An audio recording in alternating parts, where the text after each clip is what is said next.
The Russian army continues its rapid offensive in all directions of the front.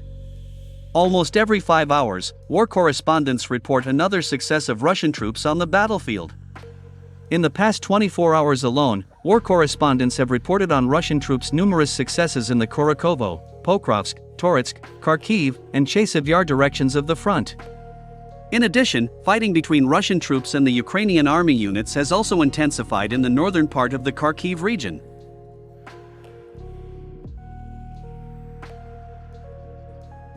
So, a few minutes ago, war correspondents stated that Russian soldiers of the group of troops under the designation Sever attacked the Ukrainian army's positions in the village of Sotnitsky Kazachek, in the north of the Kharkiv region. It is reported that as a result of a 2-hour battle, with the use of artillery and multiple rocket launchers, Russian troops managed to dislodge the Ukrainian army units from this village. At the same time, it is worth noting that since May of this year, the settlement has changed hands several times.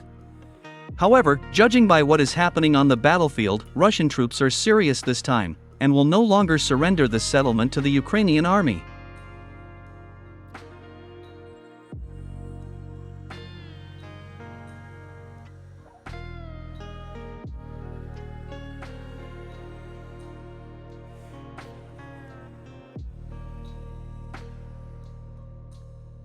The situation of the Ukrainian army also continues to deteriorate rapidly in Toretsk direction of the front.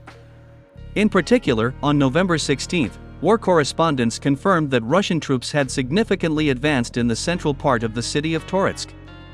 It is reported that at the moment the main battles are taking place on Hrashevsky Street, in the northern part of the city. In the last 24 hours alone, Ukrainian troops have lost several powerful fortified positions in this area. In total, as of November 17, 2024, Russian troops control more than 50% of the territory of the city of Toretsk.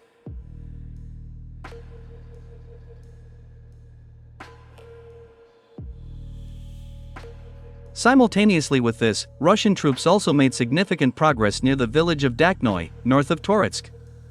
According to war correspondents, over the past 48 hours, Russian troops have managed to take control of about 7 square kilometers of territory near this settlement. It is reported that the pressure from the Russian troops turned out to be so great that the Ukrainian army units were forced to retreat behind the Konstantinivka-Halyuka railway.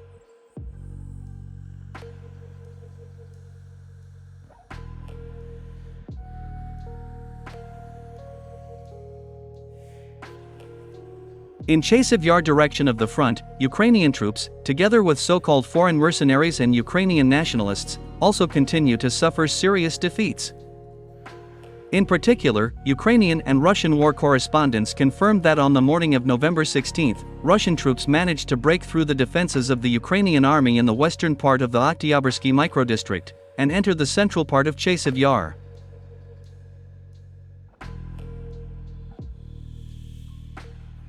It is reported that during the decisive actions of the Ivanova paratroopers, Russian troops managed to gain a foothold in the street of Nedojevchenko. At the same time, it is worth noting that the defense in this area was held by Ukrainian nationalists from the nationalist elite Azov battalion.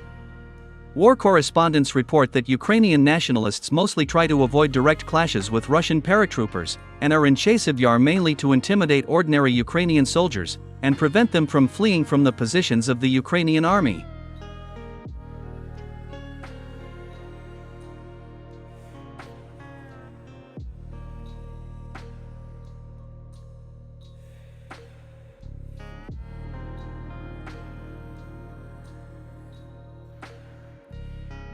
Meanwhile, the commander of the Ukrainian ground forces Lieutenant General Alexander Pavlyuk, confirmed that on November 15, several groups of Russian Spetsnaz, together with sabotage and reconnaissance groups, invaded the territory of the Chernihiv region.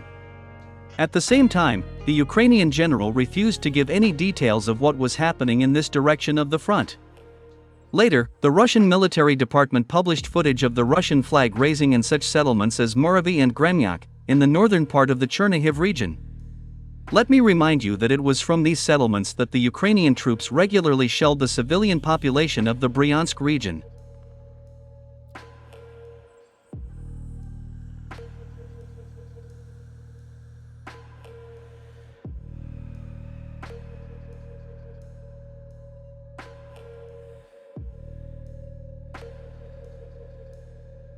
It is reported that during the storming of these settlements, fighters of Russian Spetsnaz also managed to capture about 60 Ukrainian border guards. Moreover, on November 16, at 8 a.m. Moscow time, Ukrainian war correspondents reported that such settlements as Kolos and Novoselovka, in the northern part of the Chernihiv region, also came under the control of Russian troops. Thus, as of November 17, four settlements of the Chernihiv region are under the control of Russian forces: Moravy, Grenyak, Novoselovka, and Kolos. At the same time, it is worth noting that Grenyak is a fairly large settlement that has an advantageous geographical location, being located next to the road that leads to the city of Chernihiv itself. It is obvious that the loss of such a strategically important settlement caused quite significant damage to the Ukrainian army.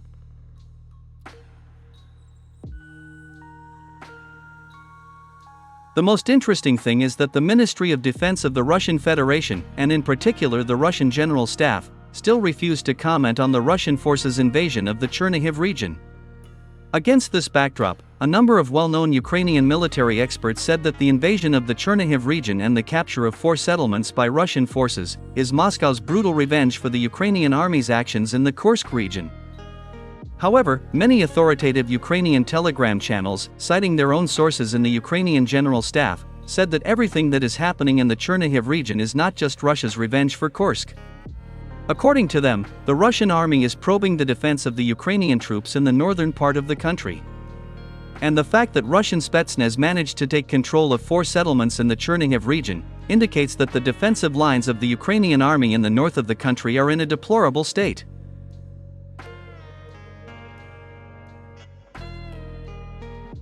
Mainly, such a deplorable state of the Ukrainian army's defense in the north of the country is associated with the military adventure of the Kiev authorities in the Kursk region. As it turned out, the commander-in-chief of the armed forces of Ukraine, General Sersky, transferred to the Kursk region not only the most combat-ready units from Donbass, but also from the Chernihiv region. Against this backdrop, many Ukrainian telegram channels expressed confidence that Russia is preparing an attack on Kiev from the Chernihiv region.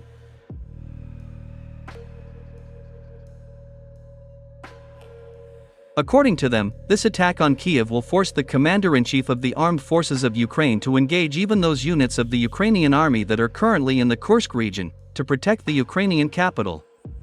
All this can lead to a breakthrough of the Ukrainian defense in many sectors of the front, as a result of which the head of the Kiev regime, Vladimir Zelensky, will simply be forced to sign an act of unconditional surrender.